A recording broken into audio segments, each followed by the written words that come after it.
Education ट्रस्टचे पिंपरी चिंचवड विद्यापीठ पुणे।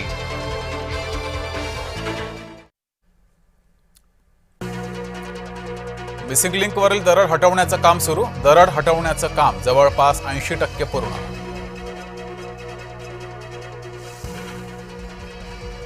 इतका पाऊस पडला तर कोणाच्याही राजवटीत हीच परिस्थिती। मिसिंग लिंक बाबत मंत्री गिरीश महाजनांचं स्पष्टीकरण। वारकऱ्यांनो, माऊलींच्या भेटीला पुण्यात या, मुख्यमंत्र्यांकडून आळंदीत गर्दी टाळण्याचं आवाहन। नाशिक त्र्यंबकेश्वरमध्ये मंगळवारी ढगफुटी सदृश पावसाची शक्यता। त्र्यंबकेश्वरसह सप्तशृंगी देवस्थानही बंद ठेवण्याचा जिल्हाधिकाऱ्यांचा निर्णय। आळंदीमध्ये भाविक आणि पोलीस बचावले, प्रशासनाकडून बचाव कार्याला यश। विरारहून चर्चगेटकडे लोकल रवाना, पश्चिम रेल्वेवरील प्रवाशांना दिलासा। आधी भांडल्यानंतर एकत्र आल्या, आपत्ती व्यवस्थापन कक्षात दोघे एकत्र। तावडे पेडणेकर यांच्याकडून एकत्रित आढावा। पुणे मुंबई दरम्यान एसटी वाहतूक बंद, दरड कोसळल्यानं एसटी प्रशासनाचा निर्णय। कर्जत लोणावळा दरम्यान रेल्वे रुळांवर दरड कोसळली, मुंबई पुणे रेल्वे वाहतूकही ठप्प। घरावर दरड कोसळून आई वडिलांसह मुलाचा मृत्यू, मावळच्या पाटण गावातील दुर्दैवी घटना।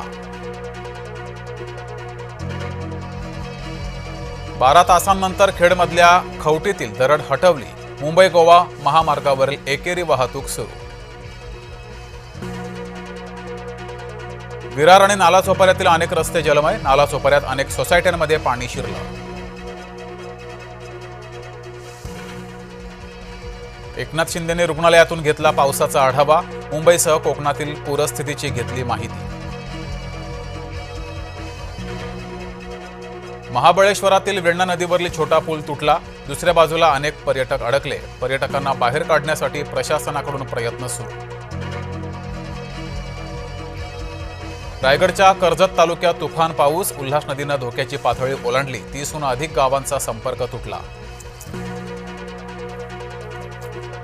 रायगडमधील रोहा शहराला कुंडलिका नदीचा वेढा, दमखाडी वरसेतील पूल पाण्याखाली, रोह्यातील अनेक परिसर जलमय। रायगड जिल्ह्यामध्ये पावसाचा कहर, अंबा सावित्री नदीनं ओलांडली धोक्याची पातळी।